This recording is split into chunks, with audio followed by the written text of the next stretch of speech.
Assalamualaikum warahmatullahi wabarakatuh. Selamat pagi Bapak dosen dan teman-teman sekalian. Saya Hafizul Muslim dari kelas MC 401. Baik, kita masuk ke slide presentasi sesuai dengan tema yang diberikan oleh Pak dosen.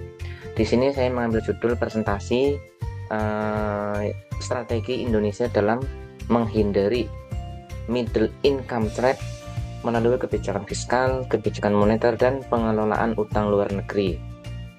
Ya, sebelumnya kita sering mendengar bahwa Indonesia punya cita-cita menjadi Indonesia emas di tahun 2045. Nah, pertanyaannya, apakah Indonesia itu memang benar-benar bisa menjadi negara maju, atau jangan-jangan kita hanya nyaman berada di level negara berkembang selamanya? Nah, untuk menjawab pertanyaan-pertanyaan tersebut, kita perlu memahami apa sih middle income trap itu dan bagaimana strategi untuk menghindarinya. Ya, kita next slide. Oke, teman-teman, middle income trap sebenarnya adalah kondisi ketika sebuah negara berhasil keluar dari kemiskinan, tetapi setelah itu pertumbuhannya melambat dan sulit untuk naik kelas menjadi negara maju. Kalau diibaratkan mahasiswa ini sebenarnya sudah berhasil masuk ke perkuliahan, tapi lulusnya molor terus, kurang lebih seperti itu. Sudah tidak gagal, tapi belum selesai sampai tujuan. Nah, Indonesia saat ini berada pada posisi tersebut, di mana ekonomi kita memang masih tumbuh sekitar 5%. Artinya angka yang sebenarnya cukup baik dibandingkan negara lain. Namun di sisi lain, kita juga melihat daya beli masyarakat yang belum sepenuhnya pulih, lapangan kerja masih sulit, dan produktivitas tenaga kerja juga masih perlu ditingkatkan.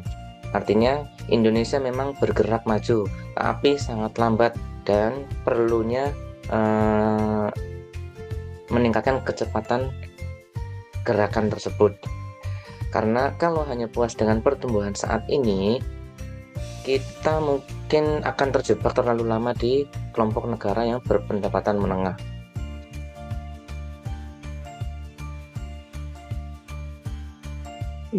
Kalau melihat dari sejarahnya, Indonesia sebenarnya sudah berkali-kali mendapat pelajaran ekonomi yang mahal.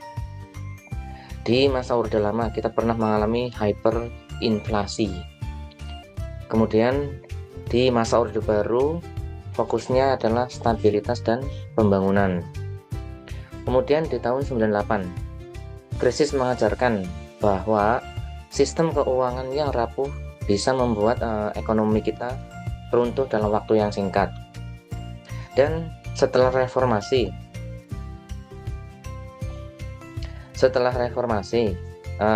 Indonesia mulai memperbaiki tata kelola ekonomi. Dari semua pengalaman tersebut ada satu kesimpulan penting, yaitu bahwa pertumbuhan ekonomi tanpa stabilitas itu seperti membangun rumah di atas pasir. Kelihatannya berdiri, tapi pondasinya tetap tidak akan kuat. Karena itu stabilitas tetap menjadi syarat utama untuk pembangunan Indonesia.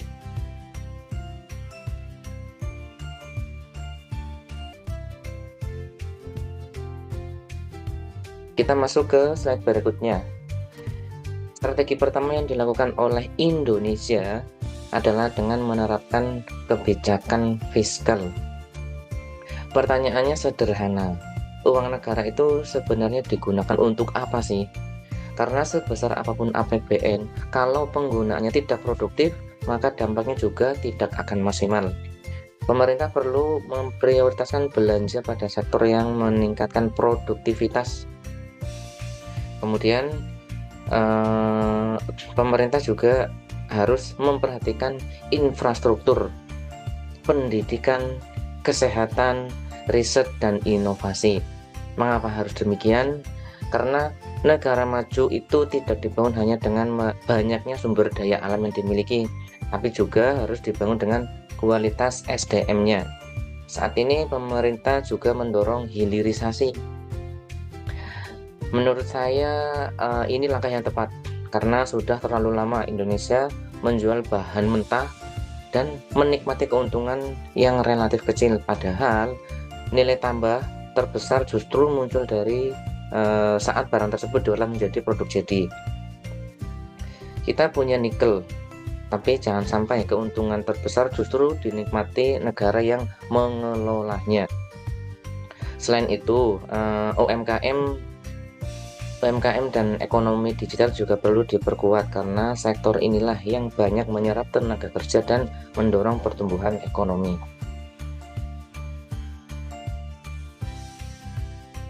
Kita masuk slide berikutnya, di mana strategi kedua untuk mentransformasi ekonomi Indonesia adalah dengan menerapkan kebijakan moneter yang dijalankan oleh Bank Indonesia. Tugas utamanya adalah menjaga stabilitas ekonomi, mulai dari inflasi, nilai tukar rupiah, hingga stabilitas sistem keuangan. Jika harga-harga naik terlalu cepat, maka masyarakat akan kesulitan. Tapi kalau rupiah terlalu bergejolak juga, investor menjadi ragu. Karena itu, Bank Indonesia harus bisa menjaga keseimbangan ekonomi. Dalam kondisi ekonomi global yang masih penuh ketidakpastian seperti sekarang ini, peran Bank Indonesia menjadi sangat penting. Namun stabilitas saja juga tidak cukup. Kebijakan moneter juga harus mampu mendukung sektor produktif melalui kredit UMKM, industri, transformasi digital, dan inovasi. Karena tujuan akhirnya bukan hanya ekonomi yang stabil, tapi juga ekonomi yang harus terus berkembang.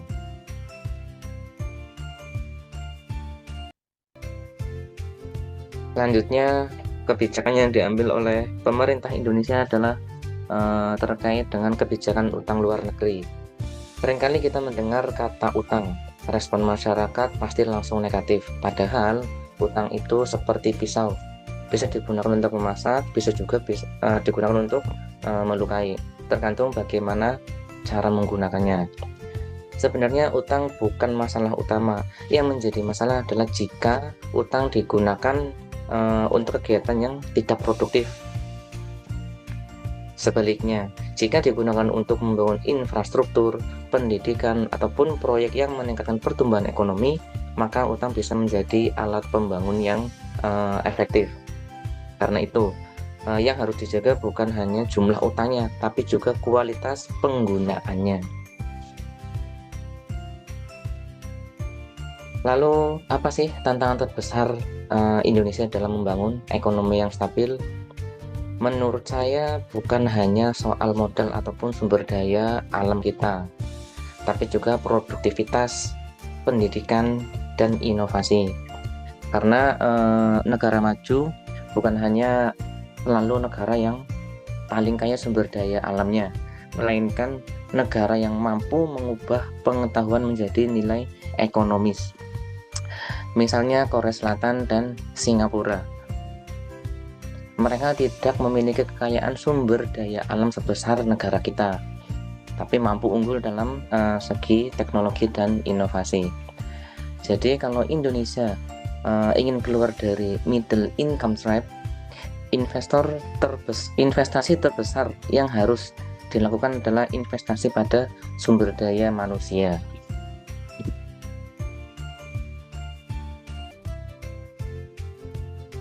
Indonesia sebenarnya masih memiliki peluang besar untuk keluar dari middle income trap ini.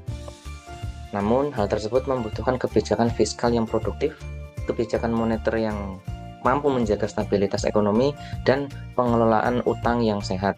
Selain itu, peningkatan kualitas SDM, inovasi, dan investasi juga harus menjadi prioritas utama. Karena pada akhirnya masa depan Indonesia tidak hanya ditentukan oleh apa yang kita miliki hari ini, tapi oleh bagaimana kita mempersiapkan diri untuk menghadapi persaingan di masa depan. Terima kasih atas perhatiannya Bapak dosen dan teman-teman sekalian. Saya akhiri, wassalamualaikum warahmatullahi wabarakatuh.